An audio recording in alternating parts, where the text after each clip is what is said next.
একদিকে মহাজনেরা বলছেন সকাল সকাল ভজন করো, আর একদিকে বলছে বাবা কুড়ি ফুলে গোবিন্দ সেবা হয় না। একদিকে দেহতত্ত্ব আর একদিকে বিষয়টা আছে, ভালো করে লক্ষ্য করেন। সকালে ভজন করতে বলছে, আবার বলছে কুড়ি ফুলে গোবিন্দ সেবা হয় না। বাবা সকাল মানেই তো বাল্যকাল। কি বাবা ঠাকুর, সকাল মানে বাল্যকাল না? এই যে ছোট ছোট ছেলে মেয়েরা যারা এনেছেন কোলে করে, ছোট ছোট ছেলে মেয়েরা এসেছে, ঠাকুমা এসেছে, দাদু এসেছে, হয়তো বাবা মা এসেছে, তাদের সঙ্গে চলো একটু হরি নাম শুনে আসি। আচ্ছা মা, আপনারা বলেন ছোট ছোট বাচ্চাদের কি সেই অভিজ্ঞতা হয়েছে যে কীর্তন বিষয়টা কি ওরা কি উপলব্ধি করতে পারবে? পারবে না তো। তাহলে ওই কুড়ি ফুলে গোবিন্দ সেবা হবে না।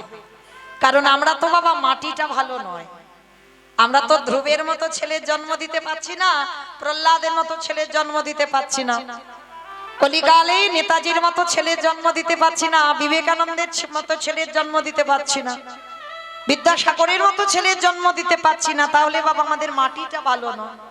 বাবা হলো বীজ, মা হলো মাটি বা ক্ষেত্র। বীজ বপন করা হলো, মাটি যদি নোনা লেগে যায় মাটির ফসলটা জীবনে ভালো হবে না। আমাইরা কোন মাটির কথা বললাম গো? তোমাদের এই হাটগাছি মাটির কথা। কোন মাটির কথা বললাম? মা মাটি। বা এই মা মাটিটাকে ঠিক হতে হবে, তবে প্রহ্লাদের মতো ছেলের জন্ম দিতে পারবে, তবে ধ্রুবের মতো ছেলের জন্ম দিতে পারবে। তাহলে ধ্রুব প্রহ্লাদ এরা বাবা 5 বছরে কৃপা পেয়েছে, এদের কুড়ি ফুল সেবায় লেগেছে। কিন্তু আমরা যত যত নারী বসে আছি, যত যত মা বসে আছি, আমাদের ফুলগুলো কুড়ি ফুলগুলো গোবিন্দ সেবায় লাগছে না। আর বাসি ফুল তো লাগবেই না বাবা, আমরা সবাই জানি। কি গো মাইরা, যে ফুলটা গাছে ফুটেছিল, গাছ থেকে ঝরে পড়ে গেছে, সে ফুল আর সেবায় লাগে? গোবিন্দ চরণে দেওয়া যায়? যাই না তো। আর ঝরা ফুল সম আমাদের দেহতত্ত্বে বাবা বার্ধক্যকার, দন্ত পড়ে যাবে, কেশ পেকে যাবে, চামড়া গুলো আলগা হয়ে যাবে, এ ফুল গোবিন্দ সেবায় লাগবে। কে গো মাইরা, বাসি ফুল কোনদিন গোবিন্দ সেবায় লাগে না। কেন? স্নান করে ঠাকুর ঘরে গিয়ে দেখবে শরীর অলস, আঙ্গিক করতে ভালো লাগবে না। যদি জপের মালায় জপ করতে যাও বাবা, সেও বিরক্ত লেগে যাবে, ভালো লাগবে না। হরি নাম শুনতে বসেছে, কোমরে এত ব্যথা যে বাবা বেশিক্ষণ বসতে পারছেন না। তাহলে এ ফুল গোবিন্দ সেবায় লাগবে না। তাহলে গোবিন্দ সেবা দেবে কোন ফুলে?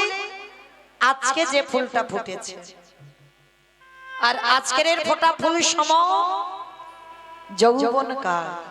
আচ্ছা মাইরা, কোন যৌবনের কথা বললেন আমার ভগবান? যৌবন বড় ভালোবাসে, আবার রাধারানীর মতো ভক্তিমতী নারীর চরণ দুটো ধরে বলছে। যৌবন বলতে আপনারা কি বুঝতে পারলেন বাবা? যেদিন আমাদের হাত দুটো গোবিন্দ সেবার কাজে লাগবে,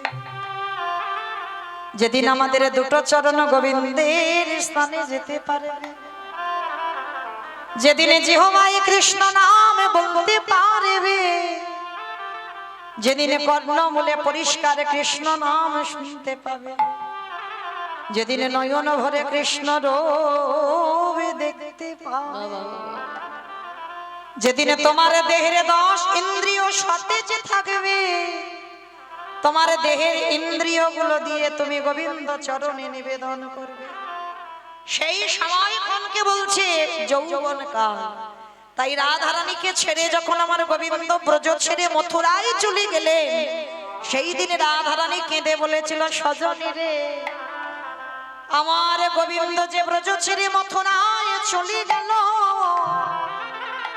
যেদিন আমার গোবিন্দ আবার ব্রজধামে ফিরে আসবে, বলে বলো সজনী রে, যেদিন আমার প্রাণ বধূ, যেদিন আমার প্রাণ বধূ ব্রজে ফিরে আসবে, সেদিনে যদি আমার দেহে যৌবনে খানা চলে যায়, বলে বলে ও ললিতা ও বিশাখা, আমি কি দিয়ে গোবিন্দের সেবা সেবা দেব? আমার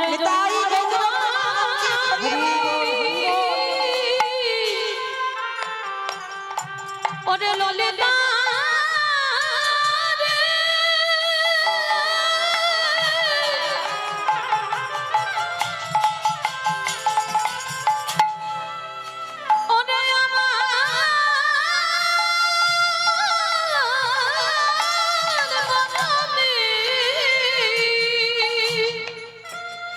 একবার বলতে পারিস আমি কি দিয়ে সেবা দেব? তোরা আমায় বলে দে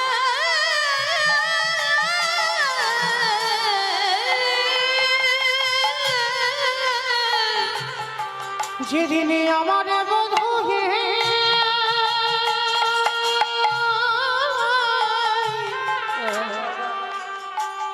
আমার বধূ এই ব্রজে ফিরে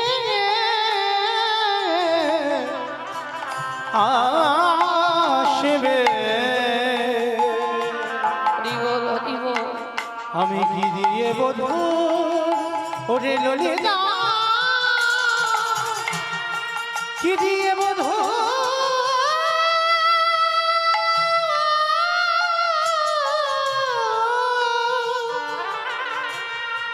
বধূর সেবা দে তাহলে চলেন আজকে সবাই আমরা গুরুচরণ আশ্রয় করে বসেছি বাবা। যোগ একবার আসে, আর এই যোগ যদি বিয়োগ হয়ে যায় বাবা আজ যোগে ফিরে আসে না। পরীক্ষিত রাজার জীবনের গ্যারান্টি ছিল বাবা 1 সপ্তাহ, আপনাদের আমাদের জীবনের গ্যারান্টি নেই। আজকের বসেছেন, কালকে যে থাকবো এই গ্যারান্টিটা কিন্তু দিতে পারবো না। তাহলে যোগ যখন এসেছে বাবা যাতে বিয়োগ না হয় তার জন্য সবাই গুরু পাদ পদ্ম হৃদয়ে ধরে ওই গুরুরূপী কান্ডারিকে আশ্রয় করে আমরা সংসার সমুদ্র থেকে সাঁতার কেটে আমরা গোবিন্দ চরণে আশ্রয় পাব। 84 লক্ষ জনই জনম বাবা, 80 লক্ষ হয়ে গেছে। এইটা শুধু মনে রাখবেন, 4 লক্ষবার মানব জন্ম, 80 লক্ষ জনই আমরা শেষ করে এসেছি। তাহলে এমন কর্ম করব না মা যেন আবার আমাদের 80 লক্ষ জনিতে ফিরতে হয়। এবার এমন কর্ম করো যেন সামনের দিকে আগিয়ে যায়, যেন পিছনের দিকে তাকাতে না হয়। কেমন? তাহলে চলেন আজকে আমরা সবাই সেই গুরুচরণ আশ্রয় করে যাব কিছুক্ষণের জন্য শ্রীধাম নদিয়া নবদ্বীপ ধাম।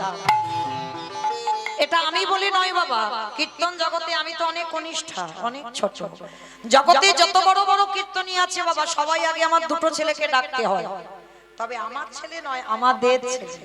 আমার বললে আমার ব্যক্তিগত একার হচ্ছে আমাদের। এক হলো নিতাই চাঁদ, এক হলো আমার গৌর চাঁদ। আর এই 2টো চাঁদকে আশ্রয় না করে বাবা কীর্তন হবে না। কেন? আমার কথা নয়, কবিরাজ গোস্বামীপাদ কলম দিয়েছেন বাবা চৈতন্য চরিতামৃত গ্রন্থে। সংকীর্তন পিতা শ্রীকৃষ্ণ চৈতন্য, সংকীর্তন যজ্ঞে তারে যেই ভজে সেই বড় ধন্য। তাহলে কীর্তনের প্রারম্ভে যদি আমার 2টো ছেলেকে ডাকা না হয়, কীর্তন গাওয়া কীর্তন শোনা আর যত দূরে ধ্বনি যাচ্ছে সব বৃথা হয়ে যাবে বাবা। আগে আমার 2টো ছেলেকে ডাকতে হবে। তো চলে নবদ্বীপের মাটিতে যিনি সত্যতে নারায়ণ, ত্রেতাতে রাম, দাপরে কৃষ্ণ, আর কলিতে হলেন শ্রীকৃষ্ণ চৈতন্য মহাপ্রভু। 4 যুগে ভগবান 4 ভাবে অবতীর্ণ হয়েছেন। কিন্তু বাবা অবতীর্ণ হয়েছেন বটে, এলো কার ডাকে? না শান্তিপুরীর মাটিতে বুড়ো অদ্বৈত আচার্য গোসাই এসেছিলেন, অদ্বৈত আচার্য গোসাইয়ের ডাকে। আচ্ছা বাবা এই জায়গাটা একটু অনুভব করে দেখেন, পৃথিবীতে তো ভক্তের অভাব নাই, লাখ লাখ ভক্ত আছে, কোটি কোটি ভক্ত আছে, ভক্তের অভাব নাই। তাহলে ভগবান যদিও বা এলো, একজনের ডাকে এসেছিলেন, তিনি কে? না অদ্বৈত আচার্য গোসাই। মানে ডাকলাম চলে এলো না, 12 বৎসর মানে 1 যুগ তুলসী ভাসিয়েছিল সুরধনী গঙ্গায়। আর যে 3টে করে তুলসী পত্র প্রতিনিয়ত ভাসাতো বাবা, প্রথম পত্রে যাদবাই, দ্বিতীয় পত্রে মাধবাই, আর তৃতীয় পত্রে কেশবাই, এই 3টে নাম উচ্চারণ করে প্রতিনিয়ত 12টা বৎসর অদ্বৈত আচার্য গোসাই তুলসী পত্র ভাষা। আর 12 বৎসর পর সেই বৈকুণ্ঠপতির আসনটা টলে গেল বাবা, নামলেন ধরা। তাহলে এই জায়গায় প্রশ্ন এসে যায়, পৃথিবীতে এত ভক্ত থাকা সত্ত্বেও শান্তিপুরে বুড়ো মালির ডাকে কেন আসতে হলো? কথা তো নিশ্চয়ই দেওয়া ছিল বাবা। যা যা কিছু জগতে ঘটে বাবা সব আগে থেকে পরিকল্পনা হয়ে থাকে ভগবান। তাহলে ভগবানের নিশ্চয়ই পরিকল্পনা ছিল পৃথিবীতে কারোর ডাকে যাব না, অদ্বৈত আচার্য না ডাকলে আমি যাবই না ধরায়। তাহলে আগে জানতে হবে অদ্বৈত আচার্য গোসাইটা কে, যার একটা নাম হচ্ছে মৃত্যুঞ্জয়। অমাইরা মৃত্যুঞ্জয় কাকে বলে? কালী ঠাকুরকে, কালী ঠাকুরকে। কালী ঠাকুরকে নাকি মৃত্যুঞ্জয় বলে? মানে খিচুড়ি স্কুলেও যাই। শিব ঠাকুর, হ্যাঁ শিব ঠাকুর যিনি পরম বৈষ্ণব, 12 জন বৈষ্ণবের মধ্যে বাবা বৈষ্ণবদের আচার্য, মানে ত্রিলোকের বড় বৈষ্ণব সেই বাবা ভোলানাথ। সত্যতে শিব, ত্রেতাতে শিব, দাপরে শিব, আর কলিতে হলেন অদ্বৈত আচার্য গোসাই। কিন্তু এখানে প্রশ্ন এসে যায় বাবা, 3 যুগে শিব হলো, কলিযুগে কেন শিব হচ্ছে না? অনেক অনেক ভক্তরা কি বলেন জানেন বাবা? বলে কলিযুগ তো, মানে টান দিয়ে কথা। তার মানে কি বাবা? মানে বোঝাতে চাইলো কলি নাকি ভালো নয়। আপনারা কি বলেন মা, কলি ভালো না ভালো নয়? ভালো। কলি নাকি ভালো? তাহলে কলি যদি ভালো হবো, তাহলে কিসের জন্য বাবা শিব রূপে আসতে পারলো না, অদ্বৈত রূপ ধরলো? 3টে যুগে শিব হলো আর কলি যুগে শিব হলো না কেন? কারণ কলিযুগটা অনেকেই বলে বাবা কলিযুগ খারাপ। বলে না ভাই, কলিযুগ খারাপ নয়। কলিযুগ যদি খারাপ হতো তাহলে বলতো না ধন্য কলিযুগ। কলিযুগটাকে ধন্য বলছে। কেন ধন্য বললো জানো? সত্যতে ভগবান নারায়ণ হয়ে হিরণ্যাক্ষ হিরণ্যকশিপুরকে মেরেছে। ত্রেতা যুগে রাম অবতারে রাবণ কুম্ভকর্ণকে মেরেছে। দাপরে কৃষ্ণ অবতারে বাবা অগন্তি, আমার থেকে আপনারা বেশি জানেন। কংস, শিশুপাল, দন্তবক্ষ, কালিয়নাগ, পুতনা, অকাসুর, বকাসুর, অরিষ্টাসুর মারেনি বাবা? মানে শুধু মারামারি করলো ভগবান দ্বাপরেতে। কিন্তু একজন ভক্ত বলতে পারবে কলিযুগে ভগবান কারোরে ধরে মেরেছে? মার খেয়েছে কিন্তু কাউরে মারেনি। কেন? এবি অস্ত্র না ধরিব, প্রাণে কারে না মারিব, প্রেম দিয়ে চিত্ত শুদ্ধি করিল সংহার। চৈতন্য মহাপ্রভু সমাজকে বাবা প্রেম দিতে আর নাম দিতে এসেছে। এদের জন্য আমার মারামারি করতে লাগবে না, অস্ত্র ব্যবহার করতে লাগবে না, এদের নাম আর প্রেম দিলে এরা উদ্ধার। তাহলে মা কি বুঝলাম? কলি ভালো, ওই জন্য বলছি কলিযুগ ধন্য। তাহলে কলি যদি ভালো হলো, তাহলে কিসের জন্য বাবা বাবা ভোলানাথ শিব হলো না? কারণ তো আছে। এই কারণের কথা যেতে গেলে বাবা আমাদের একটু জানতে হবে মহাভারত। এই মহাভারতে গেলে খবরটা আমরা পাবো কিসের জন্য আজকের বাবা কলিযুগে শিব নয়। মহাভারতে যুধিষ্ঠির মহারাজ করলো রাজস্বয় যজ্ঞ, আর ওই যজ্ঞে ভগবান কৃষ্ণ দাঁড়িয়ে থেকে বাবা দায়িত্ব পালন করেছিল কে কোন কাজগুলো করবে। ধরুন আমার এই কমিটি দাদা ভাইরা কীর্তনটা করাচ্ছেন, ভক্ত সেবা, অনেক কিছু কর্ম আছে এই যজ্ঞের মাঝে। একা একার দ্বারা কি সম্ভব? কি বাবা সম্ভব হবে? হবে না তো। আপনারা প্রশ্ন করতেই পারেন মৌমিতা কেন ব্যক্তিগত কীর্তন হয়? বলে না ভাই, ব্যক্তিগত কীর্তন হয়, অর্থ একজন দেয় কিন্তু শ্রম অনেককে দিতে হবে। বন্ধু বান্ধব আত্মীয় পরিজন নিমন্ত্রণ করতে হবে না, তবে তো একটা যজ্ঞ হবে। তা যুধিষ্ঠির যজ্ঞে ভগবান কৃষ্ণ সবাইকে দায়িত্ব দিচ্ছেন। আর যুধিষ্ঠির মহারাজ বলল, কৃষ্ণ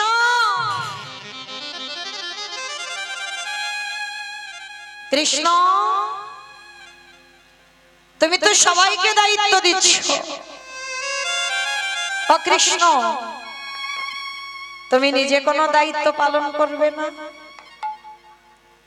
ভগবান আমার একটু মুচকি হেসে বলছে, কে বলেছে করব না? আমি সবাইকে একটা করে কাজ দিয়েছি, আর জানো আমি আমার জন্য আলাদা করে 2টো দায়িত্ব রেখে দিয়েছি। সে কি? সবাই একটা করে কাজ করবে আর কৃষ্ণ তুমি নিজে করবে 2টো কাজ। কি কি কাজ করবে কৃষ্ণ? বলে জানো দাদা, এই যজ্ঞে যত যত বৈষ্ণব, যত যত ব্রাহ্মণ, যত যত ভক্ত আসবে,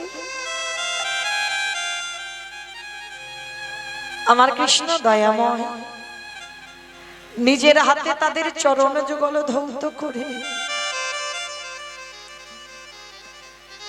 নিজের হাতে চরণ যুগল ধৌত করে তাদের চরণ ধৌত করার দায়িত্বটা পালন করবে। চমকে উঠেছে আমার ভগবানের কথা শ্রবণ করে। অসম্ভব! কৃষ্ণ এটা তুই কি বলছিস? কে কোথাকার জাত, কে নিচু জাত, কে উঁচু জাত, জাতির ঠিক থাকবে না, আর যারা যারা আসবে তুই সবার পা ধোবি, ছোট বড় বিচার করবি না। ভগবান আমার মৃদু হেসে বলছে, না দাদা, আমার কোনো কালেই জাতের বিচার ছিল না। যদি থাকতো সেই সবরী মা চন্ডালিনীকে কৃপা করতে পারতাম।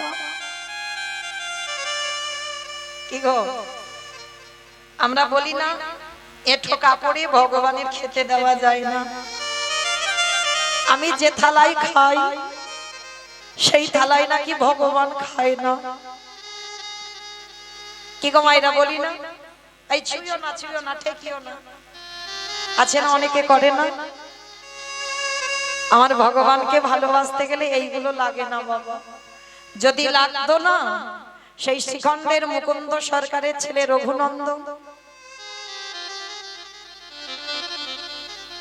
যে বিধান কলিযুগে চলছে বাবা, সেই বিধান গ্রন্থের দিকে তাকিয়ে দেখবেন কেউ করেনি। ভগবানকে ভালোবাসতে গেলে বাবা নিঃসংকোচে ভালোবাসতে হবে, হৃদয়ে কোনো বাধা থাকবে না। রঘুনন্দন কি করেছিল গো? ভগবান রঘুনন্দনের বাবা মুকুন্দ সরকার কত মন্ত্র বলে খেতে দিত, আর রঘুনন্দন ছোট তো, তো মন্ত্রই জানে না। বাবা চিকিৎসায় গেছে, ছেলেকে বলেছে, রঘুনাথ একটা কাজ কর বাবা, আজকের একটু ভোগটা লাগিয়ে দিস। ছেলে বলছে, বাবা আমি তো মন্ত্র জানি না।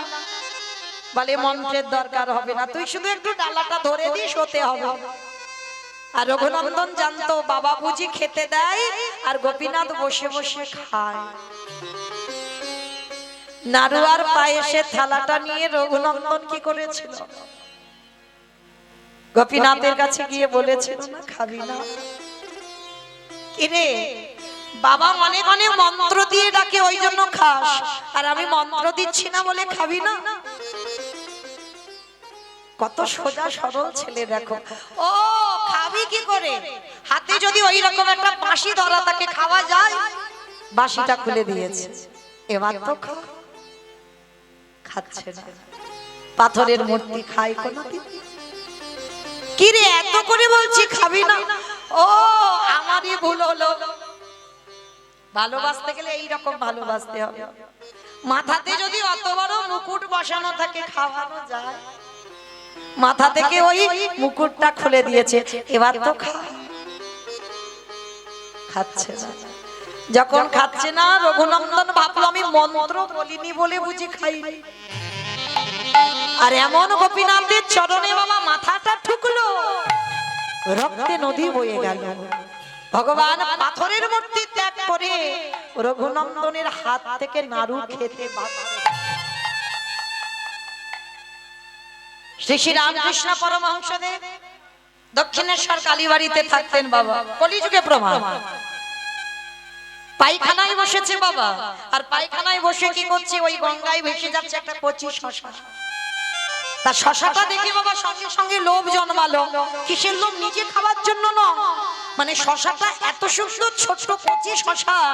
তা পায়খানা করতে করতে ঠাকুর মনে মনে ভাবছে, আহারে শশাটা ভেসে যাচ্ছে, যদি আমার মাকে খাওয়াতে পারতাম। সঙ্গে সঙ্গে ঠাকুর কি করেছে? ওই পায়খানা করা অবস্থাতে এক ঝাঁপ দিয়েছে গঙ্গায়, আর গঙ্গায় ঝাঁপ দিয়ে কচি শশাটা নিয়ে ছুটে গেল মা জগৎ জননী ভবতারিণী। কি গো মায়েরা, ঠাকুরের বাৎসরিক জ্ঞান হারিয়ে ফেলেছে যে পায়খানা করা অবস্থায় আছে। ভালোবাসতে গেলে এইভাবে ভালোবাসো। সবরী মা ভালোবাসতো, একটা করে ফল খেত, যেটা টক, যেটা তিতো, যেটা মিষ্টি, সেটা নিজে খেত। আর যেটা খুব সুস্বাদু, খুব স্বাদ হয়েছে, পেকে গেছে গাছে, সেই সুস্বাদু ফল অর্ধেকটা খেয়ে দেখতো, যদি ভালো লাগতো স্বাদ, সেইটা আমার রামচন্দ্রের জন্য তুলে রাখতো। এদের বলে ভালোবাসা। তাহলে আজকের ভগবান বলছে, কোন কালেই আমার জাতির বিচার ছিল না, কোন ক্ষণেই আমার জাতির বিচার ছিল না।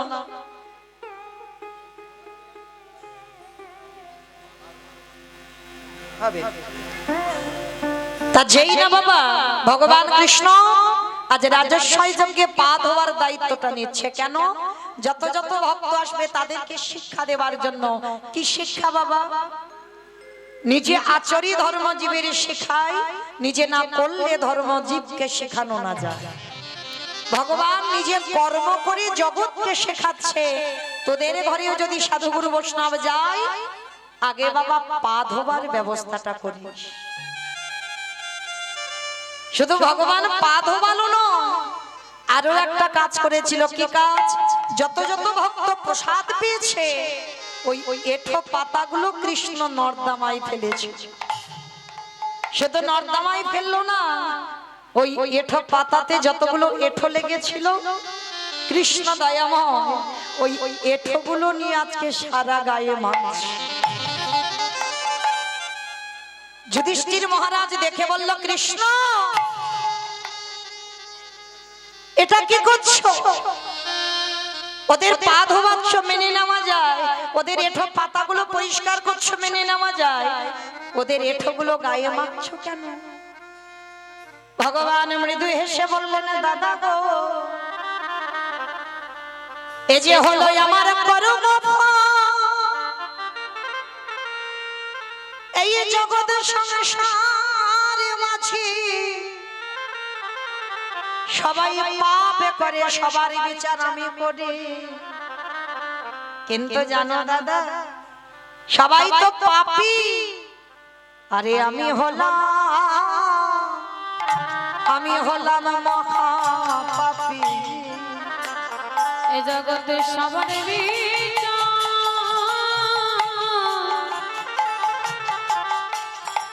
সবার বিচার করি বটে, কিন্তু আমি হলাম মহাপাপী। বেশ, তাহলে আজকের বাবা সেই ভগবান নিজেকে মহাপাপী বলল কেন? না, অপরাধ করে ফেলেছিল, যার জন্য রাজস্বী যজ্ঞে এই তিনটে কাজ করছে। কি অপরাধ?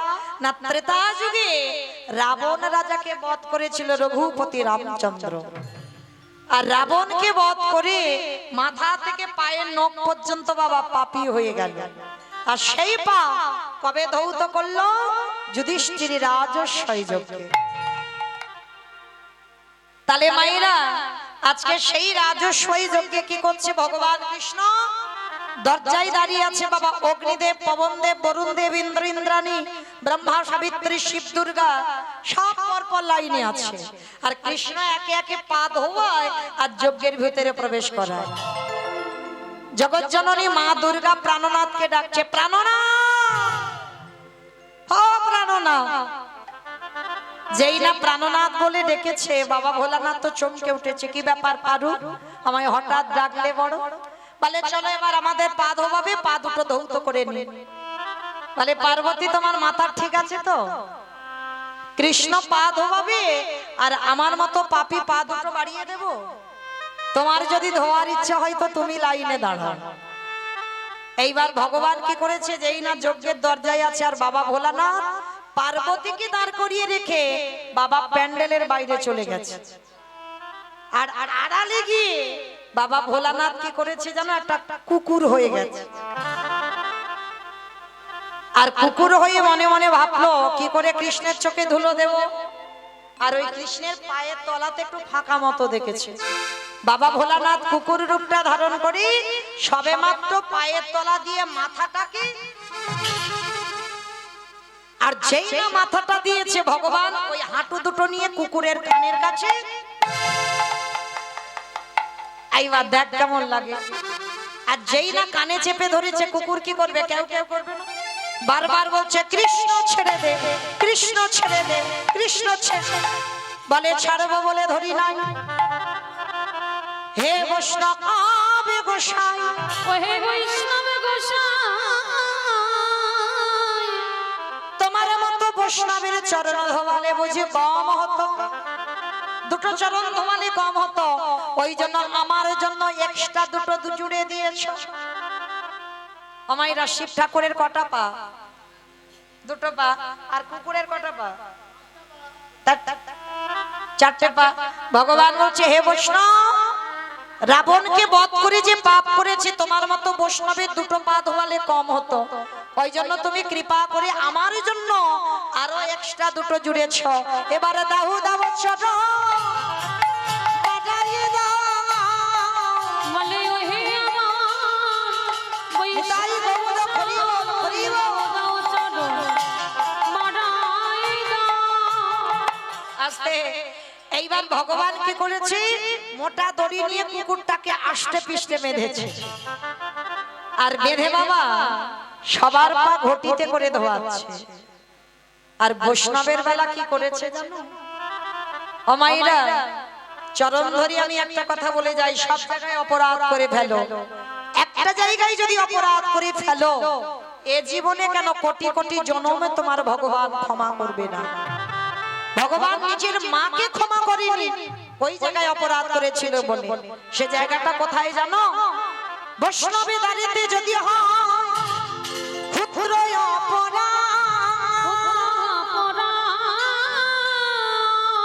মহা মহা ভজনেতে পড়ে যায় বাবা। বৈষ্ণব অপরাধ করে যে বা গঙ্গা স্নানে যায়, গঙ্গা স্নানে যায়, পতিত পাবনে গঙ্গা তারে দেখে দূরে সরে যায়। সরে যায়। বৈষ্ণবে দেখে যে বানানো মায়ে মুন্ড, তারে মুন্ড পড়ে যায় নরকের কুণ্ড।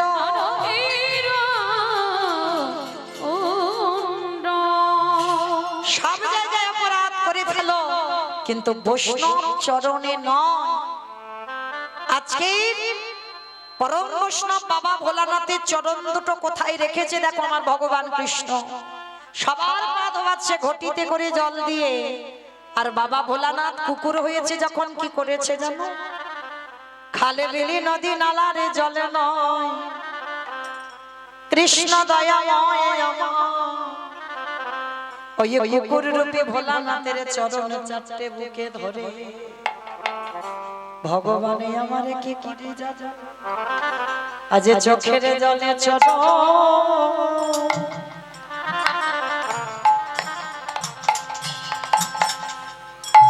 চরণ ধোবা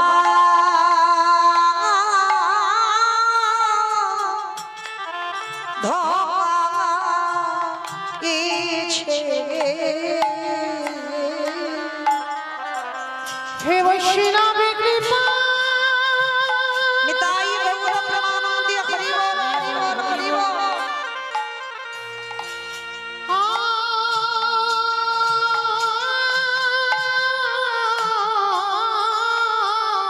বাবা বাবা হে বৈষ্ণবী কৃপা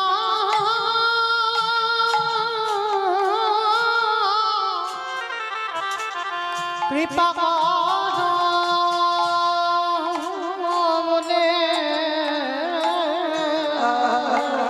আজ চোখের জলে চরণ চরণ ধোয়া ধোয়াইছে। ওই কুকুর রূপী ভোলানাথ বলল কৃষ্ণ রে, এই যে রাজস্বই যজ্ঞে তোর চোখের জল আমার চরণে পড়ল, আমি কথা দিলাম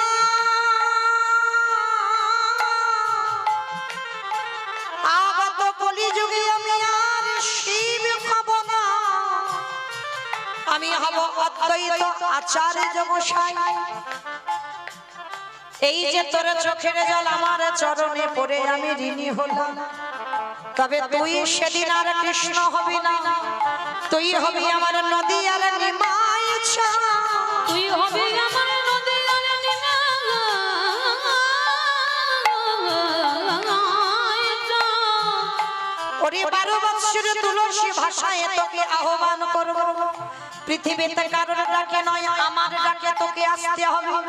আর আমার ডাকে যখন আসবি নদিয়ার মাটিতে, আমি শান্তিপুর থেকে তোর সঙ্গে দেখা করতে যাব, যেদিন দুজনে মুখোমুখি হব।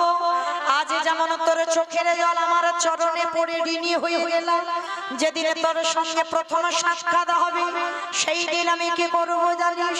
ওরে চোখের জালে চাচা আমি ধোয়াইব যেদিন নদী আছে নিতাই গৌর হরিব হরিব। চোখের জলে চরণ ধোয়াইব।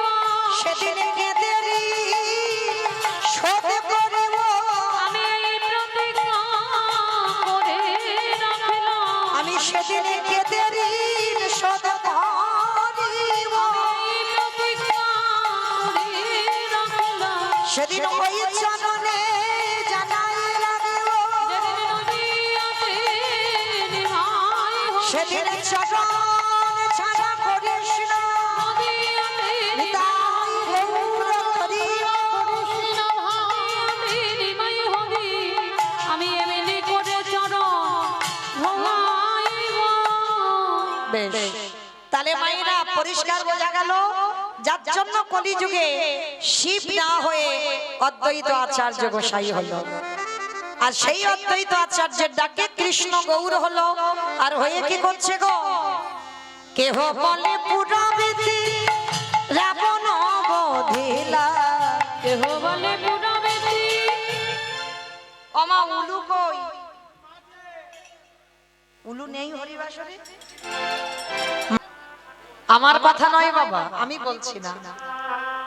আমার প্রাণে প্রাণে গোবিন্দ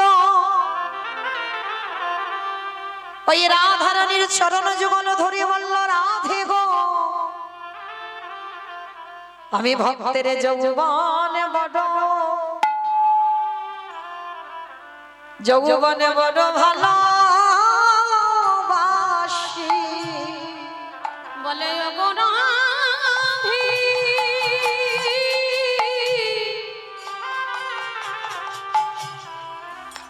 ওগো রাধি। রাই বিনোদিনী।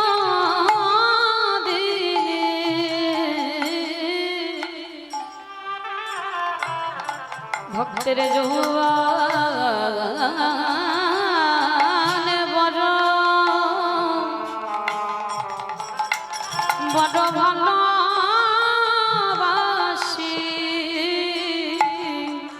অমাইরা ভক্তের যদি যৌবনে চলে যায় আর যৌবন ফিরে আসে না, বলে গেলে যৌবন অগয়ারে আসে না। তাই তো সময় থাকতে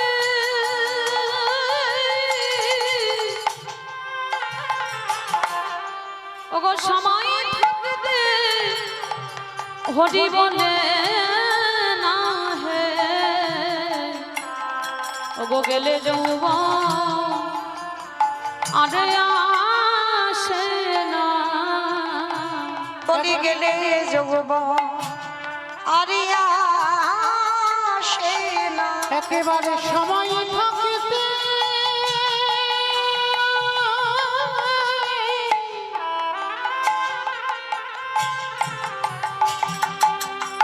একেবারে সময় থাকিতে তারে ডেকে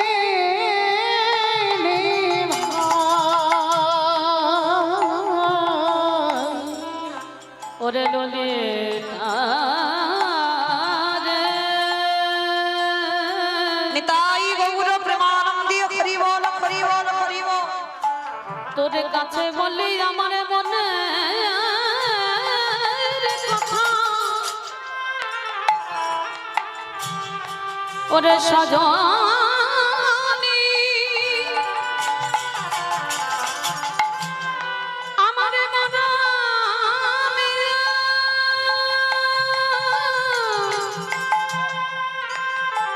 ওরে সখী রে।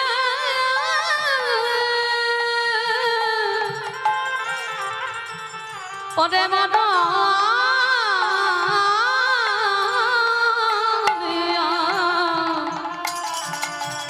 ওরে আমার প্রাণে ওরে প্রাণে সজনী। বলি গেলে যৌবন যৌবনে আরে আসে না। আস্তে কেহ বলে পুরবীতি রাবণ বধিলা, কেহ বলে পুরাবেতে আমার গোড়ারি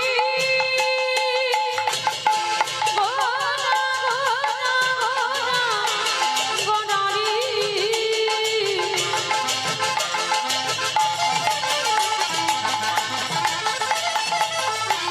গোড়া গোড়া গোড়া নিতাই গৌর হরি বল হরি বল। গোড়া গোড়ারি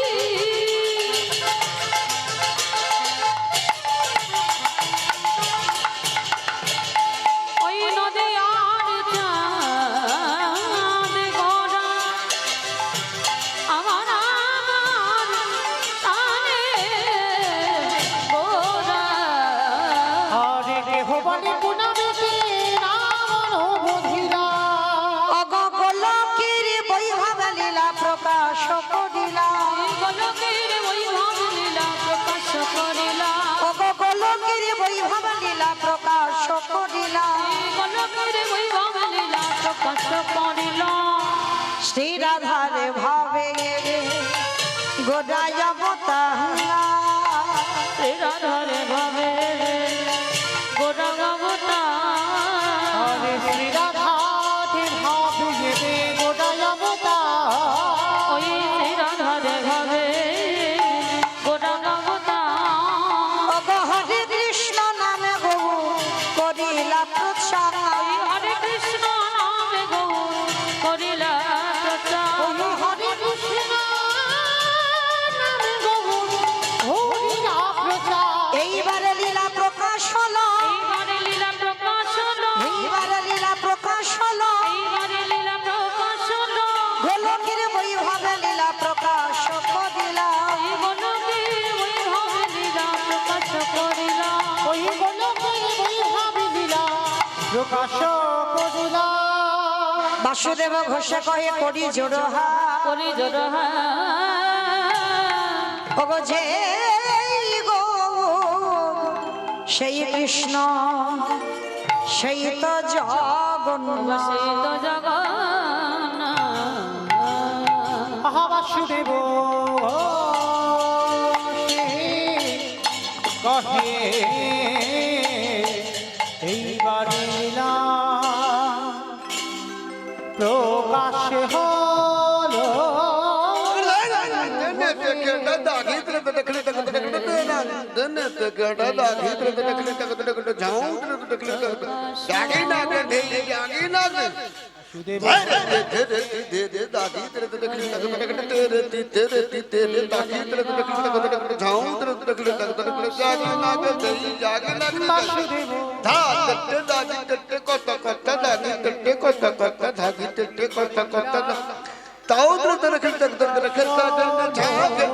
বাসুদেব বাসুদেব কোষে কহে এইবার লীলা প্রকাশ হলো বাসুদেব ঘোষে কহে এইবার লীলা প্রকাশ হলো। বাসুদেব ঘোষে কহে এইবার লীলা নিতাই গৌর প্রেমানন্দী হরি বল হরি বল হরি বল।